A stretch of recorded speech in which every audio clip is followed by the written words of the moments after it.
बेटा जैसे कि हम जानते हैं कि इंडिया में एडुकेटेड अनएम्प्लॉयमेंट बहुत ज़्यादा देखा जाता है। अब ये एडुकेटेड अनएम्प्लॉयमेंट क्या है? देखिए, एडुकेटेड अनएम्प्लॉयमेंट का मतलब है कि आप अनएम्प्लॉयड रहते हो, आपको जॉब नहीं मिलती है डिस्पाइट ऑफ दैट कि आपके पास बहुत ही बढ़िया क्वालिफिकेशन है, यू आर हाईली क्वालिफाइड, लेकिन आपको जॉब ढूंढने में इतनी स्ट्रगल होती है और उसके बाद भी आपको आपकी ड्रीम जॉब नहीं मिल पाती है। तो ऐसा क्यों होता है? आखिर इसके पीछे क्या रीजंस होते हैं? तो बेटा रीजन होते हैं ये कि हमारे अंदर नेसेसरी स्किल्स नहीं होती हैं जो कि हमें जॉब पर चाहिए।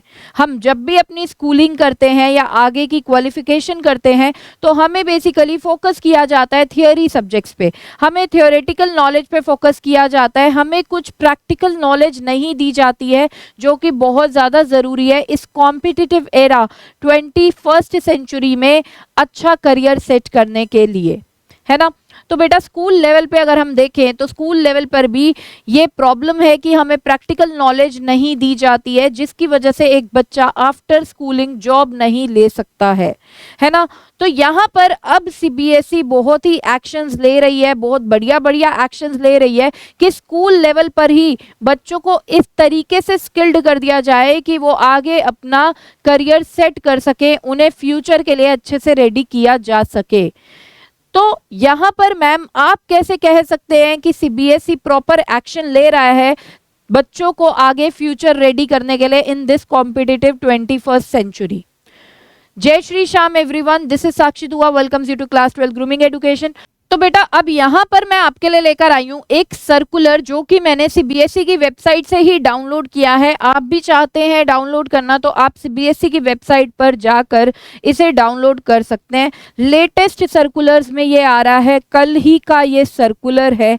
तो बेसिकली सीबीएसई ने क्या किया बेटा, सीबीएसई ने एक मीटिंग कंडक्ट की थी, ठीक है। किन के साथ ये मीटिंग कंडक्ट हुई है? स्कूल के प्रिंसिपल्स के साथ, जिसमें सेक्रेटरी ऑफ द एजुकेशन यानी कि सेक्रेटरी एजुकेशन भी प्रेजेंट थे जो कि है हमारे श्री संजय कुमार, वो प्रेजेंट थे। और जो चेयरपर्सन है सीबीएसई की वो भी प्रेजेंट थी जो कि है श्रीमती निधि छिब्बर, वो भी प्रेजेंट थी। और साथ में बहुत से स्कूल्स जो हैं सीबीएसई एफिलिएटेड स्कूल्स हैं वो उनके प्रिंसिपल्स प्रेजेंट थे। तो यहाँ पर मैं आपको बता दूं डेटा के अनुसार ये देखा जा रहा है कि ये जो मीटिंग हुई है ये एनईपी 2020 इम्प्लीमेंटेशन के लिए हुई है। एनईपी मतलब नेशनल एजुकेशनल पॉलिसी। ये नेशनल एजुकेशनल पॉलिसी बेटा 2020 ईयर में इंट्रोड्यूस हुई थी, जिसको अभी तक इम्प्लीमेंटेशन में नहीं लाया गया है प्रॉपरली। तो अब सीबीएसई ने ये मीटिंग कंडक्ट की है ताकि जो एनईपी 2020 है उसे इम्प्लीमेंट किया जा सके, जो कि 3 साल पहले ही हमें यहाँ पे इंट्रोड्यूस कर दी गई थी एनईपी 2020, लेकिन अभी तक उसका प्रॉपर इम्प्लीमेंटेशन स्कूल्स में नहीं देखा गया है। तो सीबीएसई ने ये मीटिंग कंडक्ट की है जिसके अंदर 250 स्कूल प्रिंसिपल्स फिजिकली प्रेजेंट थे बेटा, और बाकी प्रिंसिपल्स जो थे, बहुत से प्रिंसिपल्स ऑनलाइन प्रेजेंट थे। फॉरेन कंट्रीज के भी प्रिंसिपल्स यहाँ पर प्रेजेंट थे while the meeting was taking place. तो अब हम देखेंगे बेटा इसमें क्या क्या बोला गया। देखिए न्यू दिल्ली में ये मीटिंग हुई है, ठीक है, और यहाँ पर कुछ ऐसा बोला गया। देखिए यहाँ पे इंसिस्ट किया जा रहा है कि स्कूल में ही बच्चों को नेसेसरी स्किल्स प्रोवाइड कर दी जाए, स्कूल में ही बच्चों को जो स्किल्स चाहिए आगे उनका करियर सेट करने के लिए वो अच्छे से प्रोवाइड कर दी जाए स्कूल लेवल पर ही, ठीक है। तो यहाँ पर देखते हैं बेटा क्या क्या हुआ। देखिए यहाँ पे तो इंट्रोडक्शन ही है कि कौन कौन प्रेजेंट था इस लाइव में, ठीक है। आगे देखते हैं। अब यहाँ पर देखते हैं बेटा जो श्रीमती निधि छिब्बर हैं यानी कि जो चेयरमैन है सीबीएसई के, उन्होंने क्या बोला? उन्होंने बोला as NEP 2020 was launched almost 3 years ago. NEP 2020 जो है वो 3 इयर्स पहले ही लॉन्च हो गई थी। It was desirable to know the school experiences to create a wholesome learning experience, to create a wholesome learning environment. तो ये बहुत ही ज़्यादा एक चाहने वाली स्थिति है मेरे लिए कि मैं ये देखूं कि स्कूल के एक्सपीरियंसेस कैसे हैं इस तरह का लर्निंग एनवायरनमेंट को क्रिएट करने में, जो कि NEP 2020 में बोला गया है। बेसिकली मैं आपको यहाँ पे बता दूं बेटा, NEP 2020 में कुछ ये बोला गया है कि जो बच्चे हैं उनको स्ट्रीम वाइज सिलेक्शन वो ना करें, कि जैसे मान लो किसी को बायोलॉजी में इंटरेस्ट है या किसी को फिजिक्स में इंटरेस्ट है, लेकिन उसे एक फिजिक्स के लिए उसे साइंस स्ट्रीम ही लेनी पड़ रही है पूरी की पूरी, जिसमें उसे केमिस्ट्री भी पढ़नी पड़ेगी, बायोलॉजी भी पढ़नी पड़ेगी, है ना, जबकि वो बच्चा बाकी सब्जेक्ट्स में इंटरेस्ट नहीं रखता, सिर्फ उसे इंटरेस्ट फिजिक्स में है। तो उन बच्चों को क्या किया जाए, जो बच्चे हैं उनको स्ट्रीम वाइज सिलेक्शन करने का मौका ना दिया जाए कि उन्हें साइंस लेनी है या कॉमर्स लेनी है या ह्यूमैनिटीज लेनी है, रादर उन्हें उनके सब्जेक्ट सेलेक्ट करने का मौका दिया जाए, ताकि वो जो सब्जेक्ट्स वो लेंगे वो अपने इंटरेस्ट के अकॉर्डिंग लेंगे तो वो अच्छा अपना इनपुट दे पाएंगे स्टडीज के अंदर। तो जनरली जो ये देखा जाता है ना कि बच्चे बोर होते हैं स्टडीज से, है ना, कि उन्हें पढ़ाई करने का मन नहीं करता। क्यों नहीं करता?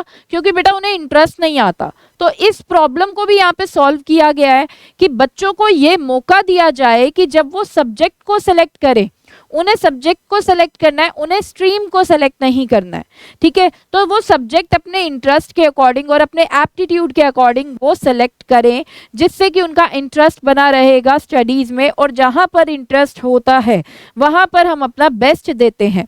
तो यहाँ पर एक इनिशिएटिव NEP 2020 में ये बोला गया है कि बच्चों को सब्जेक्ट सिलेक्शन उनके इंटरेस्ट के अकॉर्डिंग ये देना चाहिए। दूसरा यहाँ पर बोला गया है कि रोट लर्निंग ना हो। रोट लर्निंग मतलब ये जो हमारी जो बुक्स हैं वो इस तरीके की है कि हमें रटना पड़ता है ना, रट कर आपको सीख रहे हो वो चीज़ नहीं होनी चाहिए। रादर स्टूडेंट्स को क्या दी जाए, प्रैक्टिकल नॉलेज दी जाए along with the theoretical knowledge. Theoretical knowledge के साथ प्रैक्टिकल नॉलेज दी जाए, और जो उनका पेपर बने वो भी इसी तरीके से बने कि हम बच्चों की प्रैक्टिकल नॉलेज को चेक कर रहे हैं, ना कि ये चेक कर रहे हैं कि उनमें रटने की पावर कितनी है। क्रैमिंग पावर हमें नहीं चेक करना, हमें पेपर इस तरीके से बनाने हैं कि जिसमें हम बच्चों से प्रैक्टिकल क्वेश्चंस पुट अप करें और उनकी प्रैक्टिकल नॉलेज को जज करें, क्योंकि अल्टीमेटली जिस बच्चे के पास प्रैक्टिकल नॉलेज होगी वही अपना करियर अच्छे से बनाएगा, वही इस 25th सेंचुरी में सरवाइव कर पाएगा। मोर ओवर NEP 2020 में ये बोला गया कि हमें कुछ ऐसा अडॉप्ट करना है कि हम नॉलेज बच्चों को सिर्फ टेक्स्ट बुक की ना दें, बियॉन्ड द टेक्स्ट बुक जाके हम नॉलेज दें। और क्या बोला गया NEP 2020 में, ये बोला गया कि जो हमारा एग्जामिनेशन सिस्टम है वो कुछ फ्लेक्सिबल भी होना चाहिए, फ्लेक्सिबिलिटी के साथ होना चाहिए एग्जामिनेशन सिस्टम। लाइक आप देखते हो एग्जाम ऑन डिमांड भी है, बहुत सी यूनिवर्सिटीज़ में ऑप्शन है एग्जाम ऑन डिमांड का, कि जब बच्चा सुटेबल है एग्जाम देने पे वो एग्जाम दे सकता है। तो कहीं ना कहीं फ्लेक्सिबिलिटी भी हमें रखनी है हमारे एग्जामिनेशन सेंटर पे, एग्जामिनेशन सिस्टम में। और यहाँ पर बोला गया कि हम बच्चे के डेवलपमेंट पे फोकस कर रहे हैं, तो हम ओवरऑल डेवलपमेंट पे फोकस करें, सिर्फ उसका एजुकेशनल डेवलपमेंट पे हमें फोकस नहीं करना है, हमें उसकी ओवरऑल डेवलपमेंट पे फोकस करना है। उसका physical development, emotional development, theoretical development, right, aesthetical development, हर चीज़ की डेवलपमेंट पे हम फोकस करें, बच्चे के ओवरऑल डेवलपमेंट पे फोकस करना है। साथ में उसकी परफॉर्मेंस को भी जज हमें सिर्फ उसके स्टडीज़ में नहीं करना है, ओवरऑल डेवलपमेंट क्या हुई है एक बच्चे की, उसके बेसिस पे उसकी परफॉर्मेंस को मेजर करना है। तो ये तो थे बेटा कुछ आउटकम्स, कुछ main focus, main points of NEP 2020। तो यहाँ पर देखते हैं बेटा क्या बोला गया।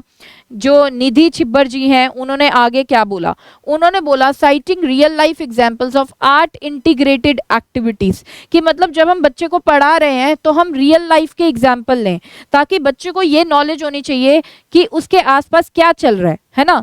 इन शॉर्ट प्रैक्टिकल नॉलेज बच्चे को होनी चाहिए। नेक्स्ट बेटा प्रोजेक्ट बेस्ड असेसमेंट। असेसमेंट यानी कि बच्चे की परफॉर्मेंस को चेक करना, वो कैसा होना चाहिए, प्रोजेक्ट बेस्ड होना चाहिए, कि हम बच्चे को प्रोजेक्ट दे रहे हैं तो जब वो प्रोजेक्ट बनाता है ना तो बहुत सी रिसर्च अपने आप करता है और बच्चा अपने आप से बहुत कुछ सीखता है। तो प्रोजेक्ट बेस्ड असेसमेंट होना चाहिए, उसकी परफॉर्मेंस को हम मेजर कर रहे हैं तो हम उसकी प्रोजेक्ट उसने कैसा बनाया है, प्रोजेक्ट से क्या सीखा है, उसके बेसिस पे उसको मार्क्स अलॉट किए जाएं। Next, experiential learning. लर्निंग कैसी हो? लर्निंग बाय डूइंग हो, एक्सपेरिमेंट्स करके लर्निंग की जाए, ठीक है, जिससे कि बच्चे का जो मेंटल हॉरिजन है वो और ज्यादा खुलेगा। Fostering 21st century skills in most of the CBSE schools. तो हमें क्या करना है, हमें 21st सेंचुरी में जो स्किल्स की ज़रूरत है वो हमें प्रोवाइड करनी है हमारे स्टूडेंट्स को, और स्टूडेंट्स को सीबीएसई स्कूल्स डेफिनेटली प्रोवाइड करेंगे। तो सीबीएसई स्कूल्स में ऐसे अरेंजमेंट्स होने चाहिए कि जो स्कूल वाले हैं वो बच्चों में नेसेसरी स्किल्स जो हैं 21st सेंचुरी की जो स्किल्स हैं वो दे सकें, बच्चे के अंदर डाल सकें ये ऐसी स्किल्स को। तो अब हम देखेंगे बेटा, ये तो थी निधि छिब्बर जी की बात।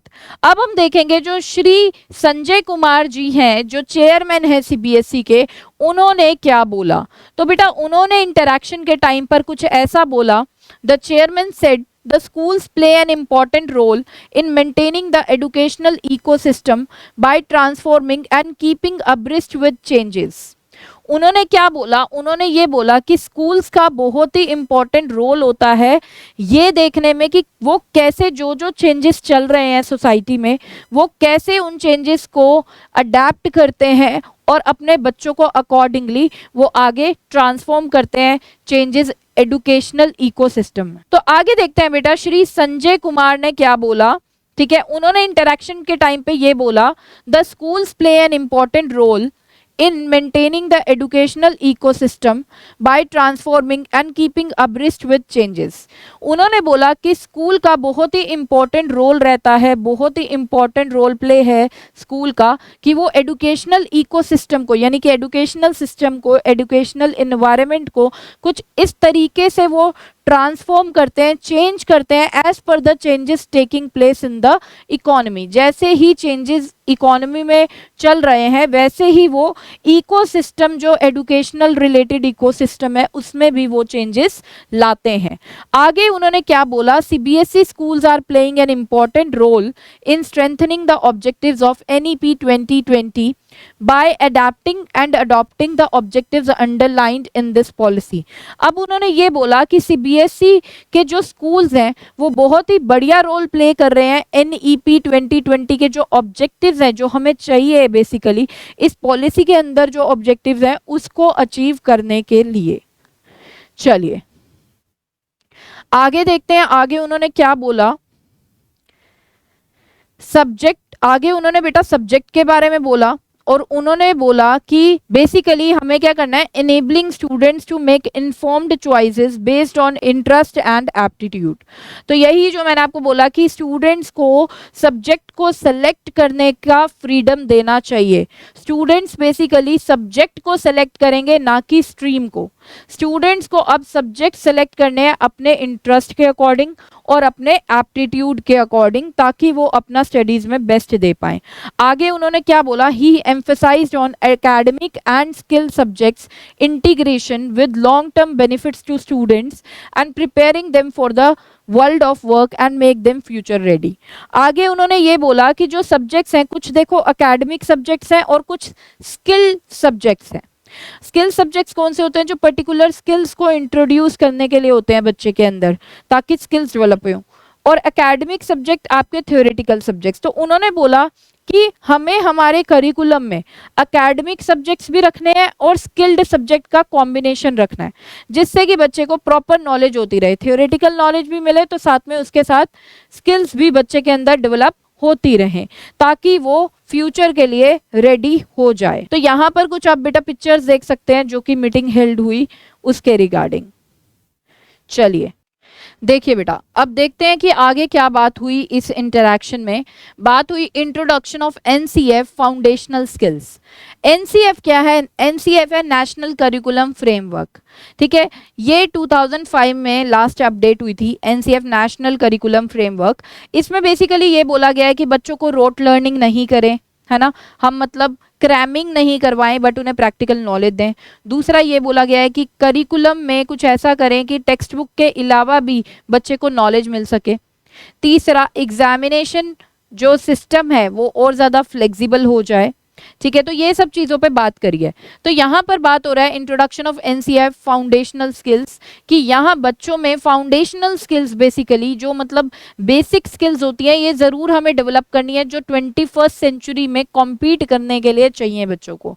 जैसे for example arithmetic skills, mathematical skills जरूर होनी चाहिए, कम्युनिकेशन स्किल्स ये अच्छी से होनी चाहिए, टेक्निकल स्किल्स कंप्यूटर को चलाने की नॉलेज बच्चे के पास होनी चाहिए, है ना। तो इस तरीके से कुछ इंट्रोडक्शन हमें करना चाहिए नेशनल करिकुलम फ्रेमवर्क का।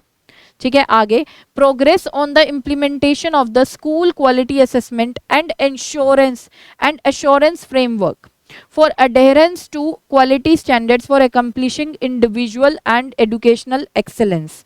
अब ये क्या बोल रहे हैं भाई, स्कूल में भी हमें कुछ ऐसे अरेंजमेंट्स करने हैं कि स्कूल वाले क्वालिटेटिव एडुकेशन प्रोवाइड कर सके, क्वालिटी स्टैंडर्ड्स को मेंटेन करके वो एडुकेशन को प्रोवाइड कर सके। चलिए आगे, structured assessment for analysing learning. ठीक है, अब ये क्या बोल रहे हैं, जो असेसमेंट है वो भी प्रॉपर होना चाहिए, यानी कि जब हम बच्चे की परफॉर्मेंस को मेजर करते हैं वो भी प्रॉपर होना चाहिए। आगे इन्होंने क्या बोला इसमें, conducting key stage assessments in classes 3rd, 5th and 8th to track achievement in core concepts and knowledge, high order skills and its application in real life situations. इन्होंने बोला कि हम हर एक बच्चे का class 3rd, 5th and 8th में achievement देखेंगे core concepts में, मतलब मेन कॉन्सेप्ट्स में उसकी क्या अचीवमेंट रही है, मेन उसने कौन सी फील्ड में नॉलेज ज़्यादा गेन करी है, और उसकी हाई ऑर्डर थिंकिंग स्किल्स जो है वो किस में ज़्यादा है, और वो कैसे अप्लाई कर रहा है अपनी इस नॉलेज को रियल लाइफ सिचुएशंस में। चलिए आगे, holistic progress report card, holistic progress card HPC। तो यहाँ पर ये क्या बोल रहे हैं कि होलिस्टिकली हम स्टूडेंट्स को क्या करेंगे, असेस करेंगे, 360 डिग्री परफॉर्मेंस उनकी देखी जाएगी, 360 डिग्री मल्टी डायमेंशनल रिपोर्ट बनाई जाएगी। मतलब जैसे कि मैंने आपको बताया बेटा कि फोकस किया जा रहा है कि स्टूडेंट्स का ओवरऑल डेवलपमेंट हो। अब ये ओवरऑल डेवलपमेंट में परफॉर्मेंस क्या रह रही है स्टूडेंट की, ये चेक करने के लिए उसकी जो रिपोर्ट कार्ड होगी उसमें बहुत सी चीज़ें मेंशन होंगी, curricular activities and non curricular activities में उसकी क्या परफॉर्मेंस रही है वो सब एक रिपोर्ट में दिखाई जाएगी। ठीक है, तो रिपोर्ट क्या रहने वाली है, 360 डिग्री मल्टी डायमेंशनल रिपोर्ट रहने वाली है। आगे, RTE act to ensure that all children regardless of background have access to quality education.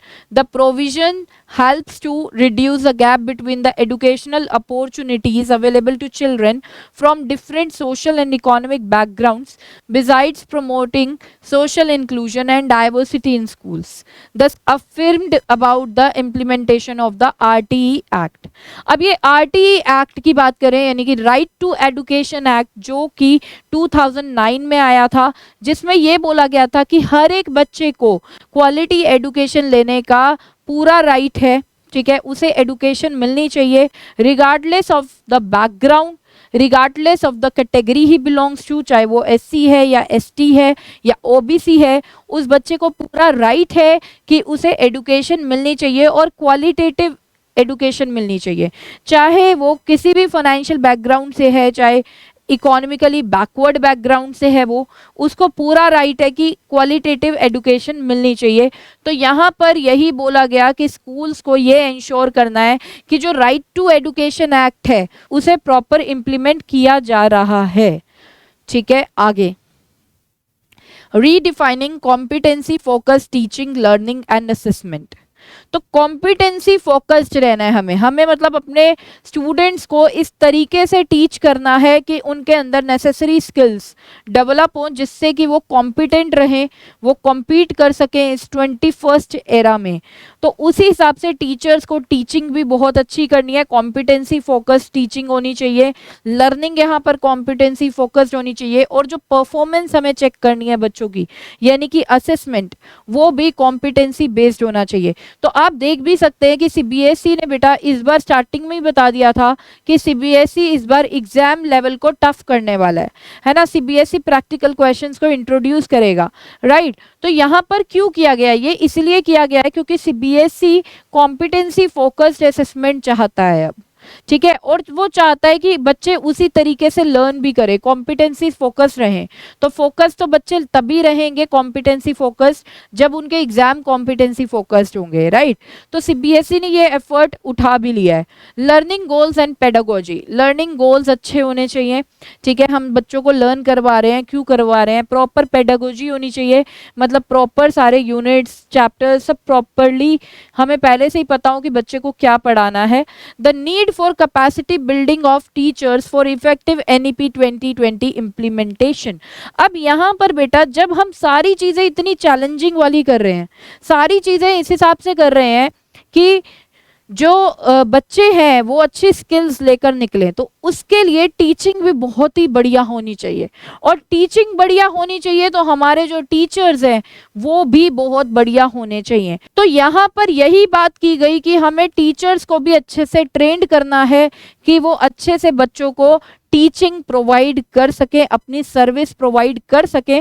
तो हमें टीचर्स में भी कैपेसिटी को बिल्ड करना है कि वो अच्छे से एनईपी 2020 को इम्प्लीमेंट कर सके, जो भी ऑब्जेक्टिव्स हैं एनईपी 2020 के उसे अटेन कर सके। तो आप बताइए कि आपको सीबीएसई का ये इनिशिएटिव कैसा लग रहा है। अगर मेरा ओपिनियन कहेंगे तो मुझे तो सीबीएसई का ये इनिशिएटिव बहुत ही अच्छा लगा कि सीबीएसई इसका मतलब जब मीटिंग स्टार्ट हो गई है तो इसका मतलब इम्प्लीमेंटेशन भी बहुत ही जल्दी होने वाला है एनईपी 2020 का। तो हमारा एजुकेशन सिस्टम में बेटा बहुत से चेंजेस हमें देखने को मिलेंगे बहुत ही जल्दी, जो कि बहुत ही अच्छे रहने वाले हैं, ताकि जो एडुकेटेड अनएम्प्लॉयमेंट है हमारे इंडिया में वो कम हो सके और जो बच्चे हैं वो काफ़ी कॉम्पिटिटिव स्किल्स के साथ स्कूल लेवल से ही निकलकर आगे कॉलेजेस में जाएं। तो मुझे ये इनिशिएटिव सीबीएसई का बहुत ही बढ़िया लगा। आप भी बताएं कि आपको कैसा लगा ये इनिशिएटिव सीबीएसई का, और ये एजुकेशनल पॉलिसी जो आगे चेंज होने वाली है वो आपको कैसी लग रही है। तो आप भी अपना ओपिनियन हमें हमारे कॉमेंट्स में दे सकते हैं।